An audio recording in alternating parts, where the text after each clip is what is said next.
nag-close ang kalsada sa dami nila, mga kapatid. Alam niyo yung tinutukoy ko? Hallelujah. Nung may pulis. Grabe. Yun ba yung paraan? Ha? Magdadagdag lang tayo ng tao patungo sa impyerno. Magre-recruit lang tayo ng patungo sa impyerno kung walang pagbabago. Ang church dapat may pagbabago. Amen. Amen. Ito totoong church, mga kapatid, hindi man marami, hindi man abundansya, mga kapatid ko, pero kung nararanasan mo sa buhay mo yung pagbabago, noon, ganito ang buhay mo, pero habang nagpapatuloy ka naglilingkod, umaalago ang buhay mo, yun yung pagbabago. Nagbago ang material na bagay, nagbago ang financial na pangangailangan, at nagbago pa ang buhay. Yun yung totoo na may Diyos na nagbabago sa buhay mo. Amen? Amen. Hallelujah. Kung wala ang pagbabago, sabi nga, all things are passed away, all things become bago. Pag walang pagbabago, walang kabuluhan. Yes. Ang church. Palagpakan natin si Lord, mga kapatid. Kaya nga meron ebanghelyo eh. Ha? Ha? Kaya inaatasan natin ngayon, mga kapatid ko, nagsusulwin tayo ngayon, ha? Nagbabahagi tayo ngayon, huwag mong tisurin. Hello? Ako. Amen. Umaakay ka ngayon ng kaluluwa. Akayin mo. Paglaanan mo ng panahon. Paglaanan mo ng oras. I-Jollibee mo. Kasi tumanggap na siya sa Panginoon. Huwag mong babayaan. Eh sabi ko nga kanina, mga kapatid, ganun din naman ang mensahe sa Bulacan. Isa lang naman yun. Sabi ko nga, kung minsan umaagay tayo tumitisod. Amen. Huwag naman ganun. Amen. Amen. Tayo ang aalaga. Yun yung church yan, tagapag-alaga. Parang katulad nga nang nakwento ko na nata sa inyo rito, mga kapatid. Meron isang igir mag-akay, mga kapatid, pagdala sa church, sa pintuan pa lang. Eh, may mga asset kasi wala ring seminar. Mga asset, walang seminar, mga kapatid. Kaya ngayon, yung mga asset, siniseminar na natin eh. O, kasi minsan, mga kapatid, sa pinto, pag nakatingin, mga kapatid, alam mo, inuubaran yung tao eh. O, pagka medyo underestimate yung tao, ayaw kamayan eh. Yes. Okay, gano'n na. Yun. Ay, bawal dito nakapantalon. Pinauwi. Tisod. Bakit yung pantalon bang liligtas? Yes. Amen. Naparito ba ang Diyos para sa pantalon, sa Levi's? Huwag mo na apurahin. Madali. Ayun, di na bumalik. Pati yung nag-aakay, di na nagsimba. Biro mo, dalawa pang natanggal. Bakit? Eh, kasi may mga asin na walang seminar. Ulit-ulit, hindi.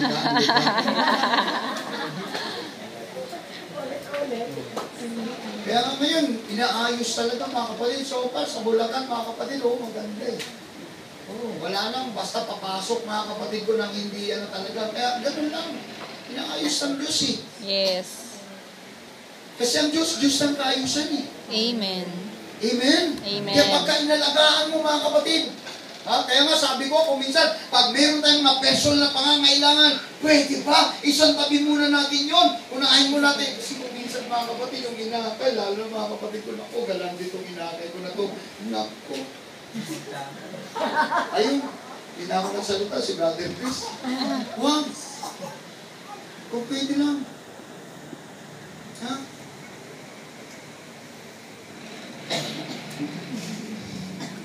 Ako, may pangangailangan ako, di ko talaga makuha ang lumapit, mga kapatid. Ako, sana ko lang nalapit sa church.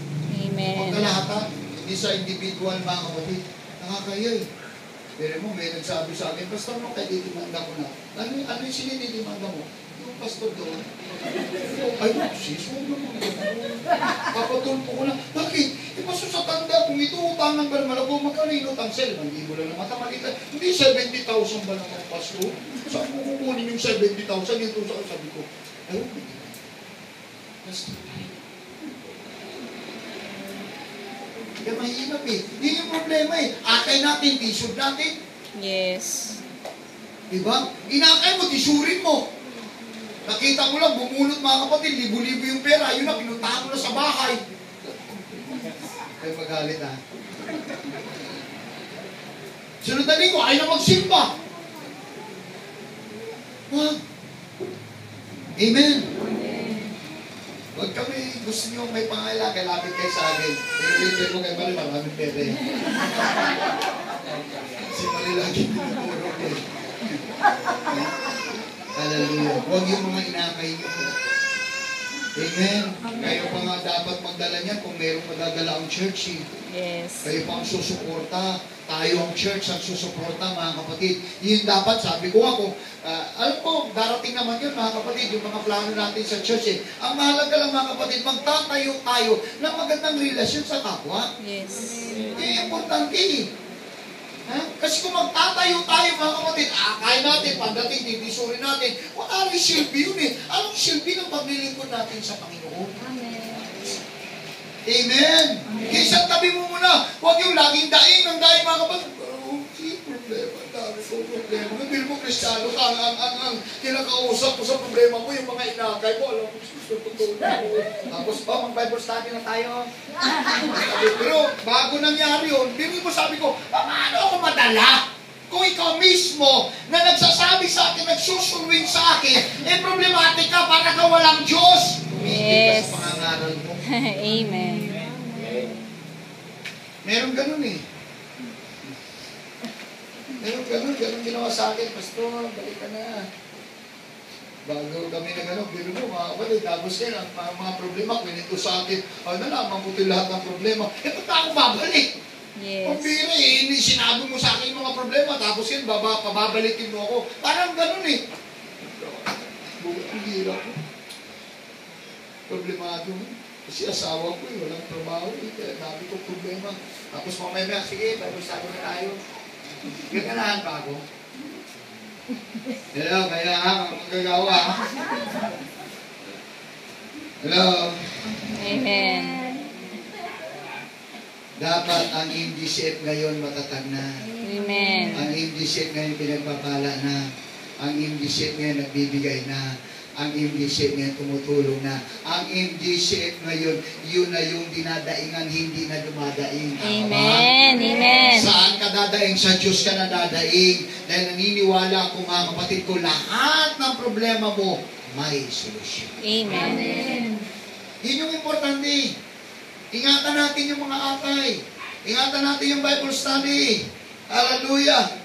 Kaya sabi ko, wala nang tinatamad. Lahat dumadalo na. Lahat naka-crossover na. Lahat pinagpapala na.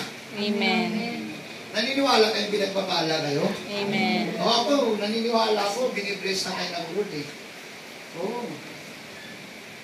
Blessing spiritual, blessing material, blessing financial. Oh. Sumusobra na yan. Yes. Bawas-bawasan mo na. Alam ko mga kapatid, hindi na tayo pinagkukulang. Bakit? Buhay kasi ang Diyos natin. Amen. Nandun talagang blessing ang Diyos. Ako, yun yung nakikita ko ngayon mga kapatid eh. Kaya sabi ko kanina, meeting, hindi ko naman dapat ibukas na yung mga, yung para sa December mga kapatid. Bakit sila nagbukas? Ang tingin ko, nakakatuwa. Pastor, saan ka mabigas sa akin? Isa, saan ka mabigas? Ilan na? 4 na kaban na. Hindi ko sana sabihin yun, kaya lang, sumaya lang ako. Sabi ko tuloy. Yeah. Amen. Amen. Alam niyo na, pag tinatapik ko kayo, alam niyo na. Huwag kayong iwas sa akin, kasi nananapik ako. Hello! Amen. Kasi so much blessing na yun eh, binibless na tayo ng Lord eh. Sa totoo lang, before mga kapatid, hirap na hirap yung church eh. Di pambili ng mantika, wala. Grabe, pambili ng mantika, wala. Di naman, kahit kahong-kahong mantika, meron. Ha? Nagmamantika na nga yung mga mukha eh. Ha? Sobrang daming mantika. Kaya sabi ng Bible mga kapatid, sabi ni Pablo sa 1 Corinthians 69:64, necessity is laid upon me, yea, woe is unto me if I preach not the gospel. Nakaatang na talaga sa atin ito ngayon. Hallelujah. Alam niyo ba ngayon mga kapatid, iba talaga nararamdaman ko. Mas lalo akong umiinit ngayon. Sabi ko nga, kanina kinausap ko na mga kapatid and leaders, huwag na natin hintayin ng January. Mayroong National Evangelism mga kapatid, 2nd week ata ng October sa mga kinaukulan. Hindi na paabutin yung January, marami nang pinapatay ang demonyo. Kaya yung tower bill, bubuksan na natin mga kapatid. Magsasaturate. Pangatlong saturation ng National Villaflor. Susugurin na natin ang Villaflor mga kapatid. Yun na ngayon yun. Yun na ngayon yung ating plano. Kaya mag-crossover na. Kinuha na ng presidente ng national yung secretary natin number para kontakin na mga kapatiran dito. Kasi kailangan na ngayon mga kapatid. Kaya sabi ko, iba ngayon. Iba ngayon. Kakaiba talaga ngayon.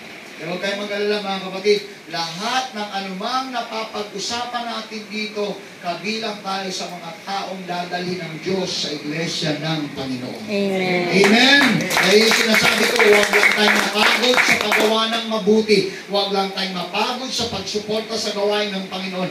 Huwag tayong mapagod sa paglilingkod sa Diyos dahil tayo rin ang makikinabang nito pagdating ng panahon. Amen.